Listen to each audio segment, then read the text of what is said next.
Bonjour, aujourd'hui on va créer ce qu'on appelle un composant adaptatif euh, avec Revit. Dans un premier temps, on ouvre Revit et on clique au niveau de famille, créer et on cherche modèle générique, métrique, adaptatif. Donc vous pouvez voir le nom ici. Puis c'est bois noir, voilà. Donc du coup, je clique ouvrir.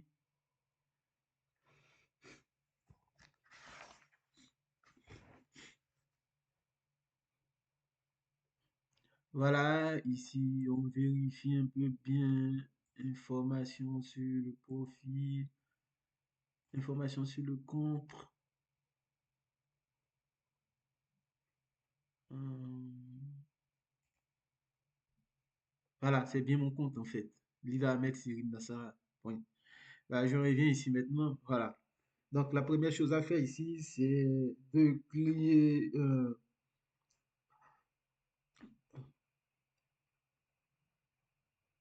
Donc on va venir ici, créer point. On va positionner 4 points ici. Premier ici, un. Après un autre 2, 3. Et le quatrième point ici. Ensuite, on sélectionne les points. On sélectionne et on clique sur visible. Donc, une fois on a sélectionné les points, qu'est-ce qu'on va faire maintenant? On va ajouter maintenant de nouveaux points en fait, et afin de les élever. Ça sera très important lorsqu'on va vouloir créer notre famille, notre, comment on appelle ça, le pied de nos poteaux ici, à partir de la famille des composants adaptatifs. Donc, c'est dans le premier truc, on clique ici sur point, après avoir créé, défini, et on cherche ça. On clique là, on clique là, on a un premier point. On essaie de le remonter à partir de l'as des Z vers le haut et on lâche. On va faire pareil ici également aussi, créer point défini et on prend là et on marque le point, second point. On va cliquer et on va le remonter après. Après, je reviens encore, je répète le même processus sur les trois étapes les deux points qui restent.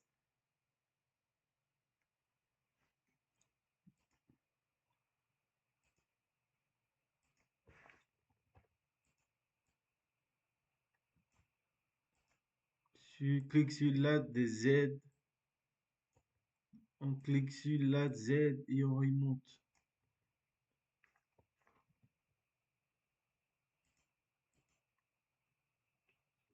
Euh, un moment, je pense qu'on a un souci ici. On va reprendre, créer, point, adaptatif, ça, et on prend là. On remonte, exactement, c'est ça. Et après, on fait pour le dernier point. Créer, point, adaptatif, là, et voilà, on prend et on remonte. Je vais essayer de changer la position des vues pour pouvoir régler un peu les différentes hauteurs des points.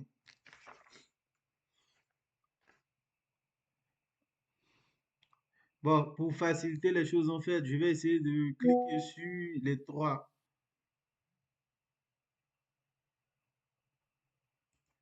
Je clique ici, un, 2, 3, 4. Essayer de tout masquer le plan de référence pour qu'on ait une très bonne visibilité ici. Donc, vous voyez, tout est là, c'est OK ici. Donc, on va essayer de faire le nécessaire, en fait. Donc, ici, je vais essayer de décaler un peu pour... Donc, je viens ici.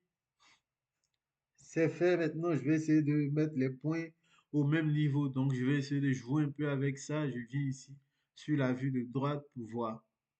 Il faut que je les aligne non seulement sur la même droite, mais également aussi le même niveau. Donc, je prends ici, je vais plutôt basculer sur les axes. Je clique ici,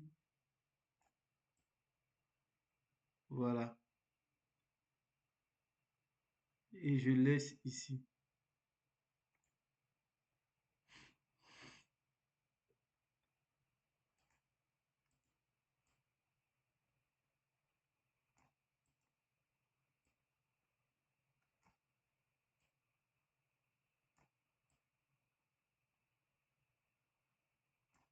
En fait, l'objectif, c'est de les mettre au même niveau, de telle sorte que nos points soient au même niveau. Plus ils sont au même niveau, plus ça nous facilite la tâche dans nos tâches. Donc, lui, je vais le remonter un peu ici. Voilà. Donc, c'est pas totalement avec précision la même altitude, mais au moins, il n'y a pas de différence.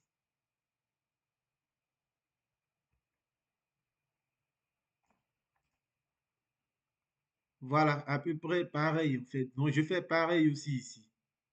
Je clique et je monte ici. Et je fais pareil sur ce point également. Si je clique, je clique et je monte.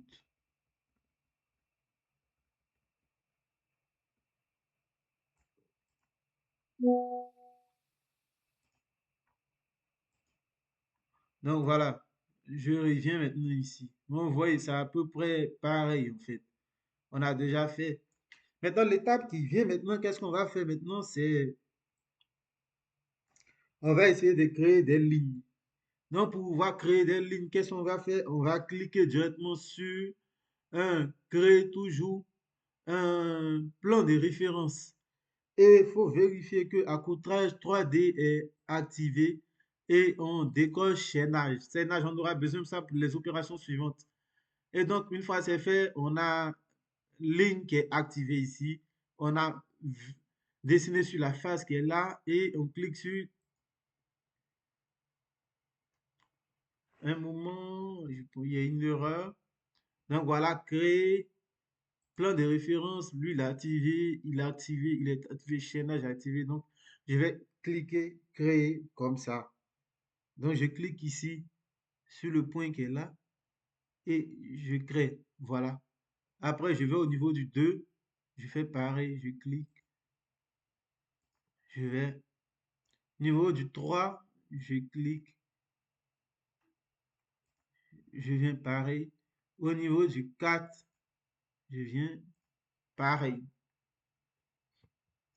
Une fois c'est fait, maintenant, qu'est-ce qu'il faut faire maintenant? On va essayer maintenant cette fois-ci d'ajouter des points sur chaque ligne.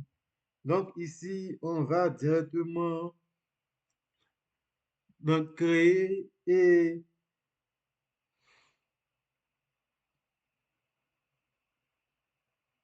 on clique directement sur créer point et on positionne des points. Il faut faire attention quand on positionne les points de telle sorte parce que si les points sont à côté, ça va nous porter énormément préjudice. Il faut que les points soient sur la ligne.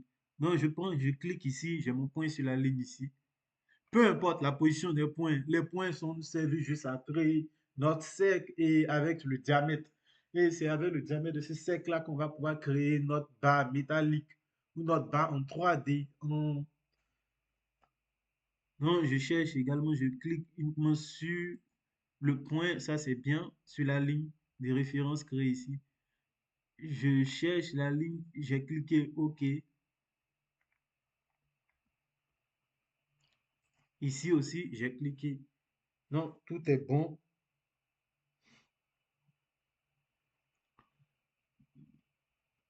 Maintenant, une fois c'est fait, on va maintenant dans l'onglet créer des cercles. Alors, comment on va créer des cercles? Dans créer des cercles, nous, on va aller dans l'onglet créer ici. Et dans le groupe de fonctions dessiner toujours, on va cliquer sur le bouton référence, c'est-à-dire le bouton cercle. Donc, où il est ici, le bouton cercle est ici. On clique sur le bouton cercle. Donc, on vient ici d'abord créer référence, le bouton cercle. on clique sur ce bouton, le bouton cercle. Et une fois le bouton cercle, on va veiller à ce que tout soit défini sur la partie face, donc ce qui est correct. Et qu'est-ce qu'on va faire maintenant? Euh, on va cliquer sur définir, définir, et on clique sur les différents points.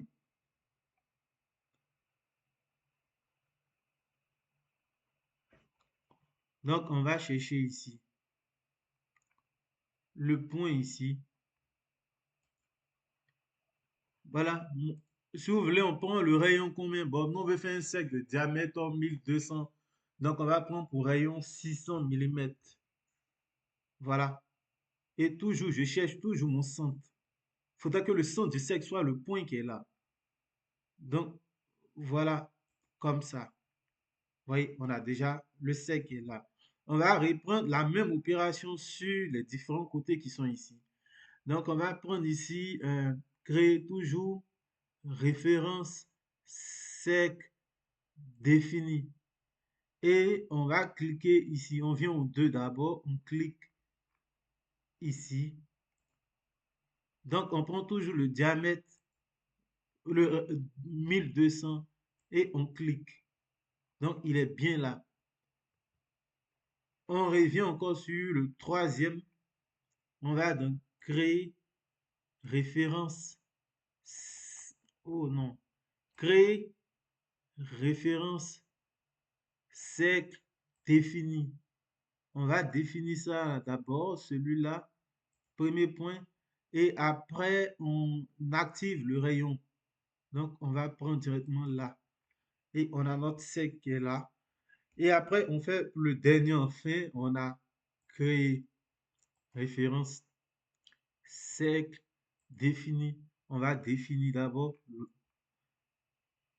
On a défini, on clique sur rayon, on active rayon 600. Et voilà. Enfin, on a fini. Donc, l'étape qui vient maintenant, c'est de créer une cotation, contrainte de cotation sur le diamètre du cercle. Donc, il suffit de cliquer juste ici et de choisir la partie diamètre. Diamètre, on va prendre le cercle, juste le cercle. Euh, Diamètre, c'est ça. On va prendre juste notre cercle. On pense qu'on va changer la position du cercle. Voilà.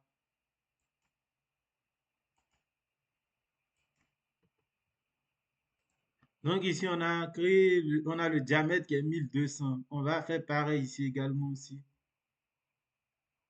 Cercle.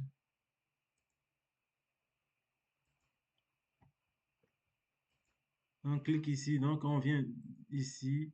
Diamètre.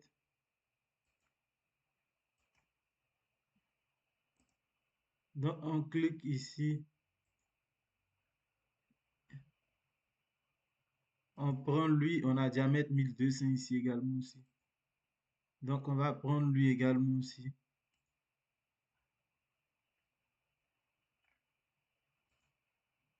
On a 1200 diamètre ici. Et celui-là, on va voir. Donc on clique ici.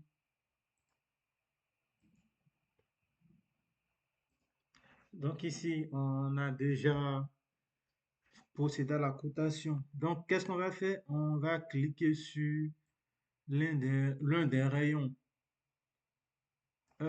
Supposons que on clique sur ce rayon, hein, ce diamètre-là, et on crée ici euh,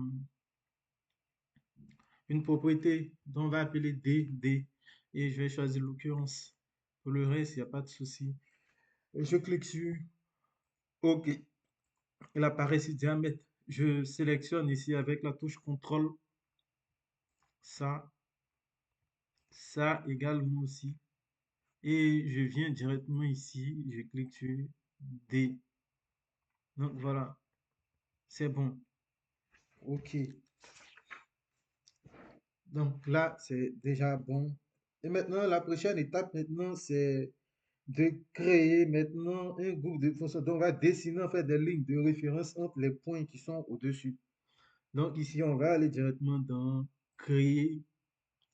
référence, ligne, j'efface. Et en plus de accrochage 3D, on va cocher un chaîné. Donc, on prend les lignes qui sont au-dessus. Je prends la première ligne qui est là et je la connecte à celle-là. Ensuite, je poursuis. Un moment, il est planté. Voilà. Je poursuis ici. Ensuite, je viens ici. Et enfin, je termine ici. Donc, voilà, c'est fait. On peut le voir clairement ici. Les lignes sont vraiment positionnées. OK. C'est bien. Tout est là.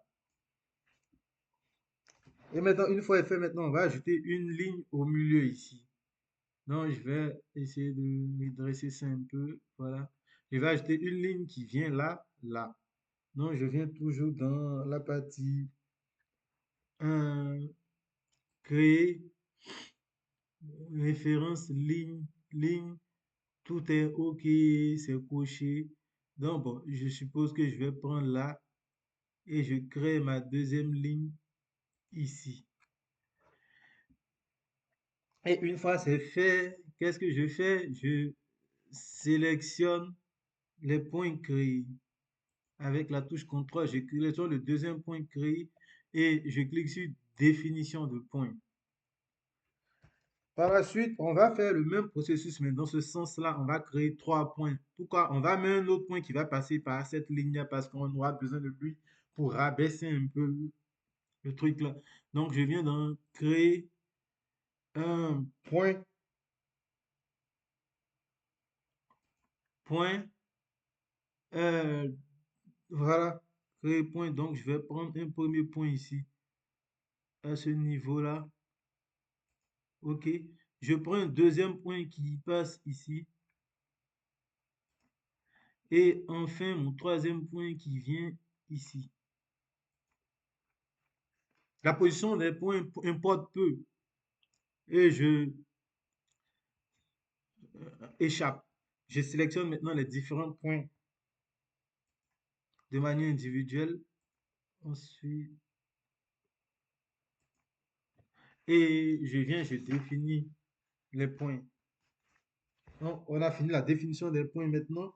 Donc, tout est OK. Je peux essayer de redresser un peu, sortir. Voilà. Tout est OK maintenant. Et qu'est-ce qu'on va faire? Je vais sélectionner les points du haut maintenant. Donc, en fait, quand vous regardez en bas, tu cliques sur le bas, par exemple, tu peux regarder, ce sont les points de position adaptatifs. Maintenant, ici, on va les rendre autres que adaptatifs. Donc, qu'est-ce qu'on va faire? Je vais cliquer ici. CTRL, CTRL 2, 3, 4, 5, 6, 7, 8 et 9. Donc, je viens ici directement. L'autre, c'était les adaptatifs. Donc, ici, c'est plutôt point de positionnement. On va les appeler point de positionnement, point de poignée de la forme. Non, vous voyez, c'est fait. Une fois c'est fait, maintenant, qu'est-ce qu'on va faire maintenant? Bon, on a fini maintenant avec cette étape-là. On va cliquer sur le point qui est au milieu. Le point qui est du milieu. Je vais essayer de... Donc, une fois c'est fait maintenant, bon, je vais essayer de les rendre invisibles d'abord parce que tant qu'il est visible, ça sera un peu compliqué pour moi. Donc, je clique un moment. Je, je clique. Voilà. Donc, je vais le rendre un peu invisible. Voilà. Il a baissé. Donc, je vais cliquer sur lui maintenant et je vais baisser la Z légèrement vers le bas. Donc, je clique sur le point et je clique sur le bleu qui est la Z et je baisse légèrement vers le bas. Donc, c'est déjà bien. On peut voir ici maintenant. Voilà, ça a baissé. Je vais essayer de faire disparaître un peu ça.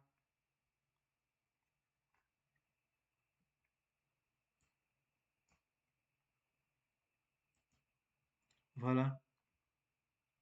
Je fais pareil ici aussi. Pareil ici. Pareil ici. Ici. Ici. Ici. Et je vais le masquer. C'est bon. Donc, on peut regarder ici. Il a baissé. Et qu'est-ce qu'on va faire maintenant? Bon, une fois on a fini de faire ça, maintenant, on va essayer de créer. Maintenant, on va prendre au niveau du sec. Donc, on va essayer d'en réduire le sec parce que c'est lui qui représente le diamètre, le rayon, en fait.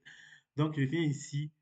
Un, au lieu de 1200, moi, je vais prendre 100 comme diamètre. Donc, vous voyez que ça me fera ici également un 50 rayons, puisque le rayon, c'est deux fois le diamètre. Et qu'est-ce que je vais faire maintenant? Je vais sélectionner chaque cercle, le cercle, passe à la touche contrôle et je sélectionne la ligne d'axe. Je clique juste ici, créer une forme.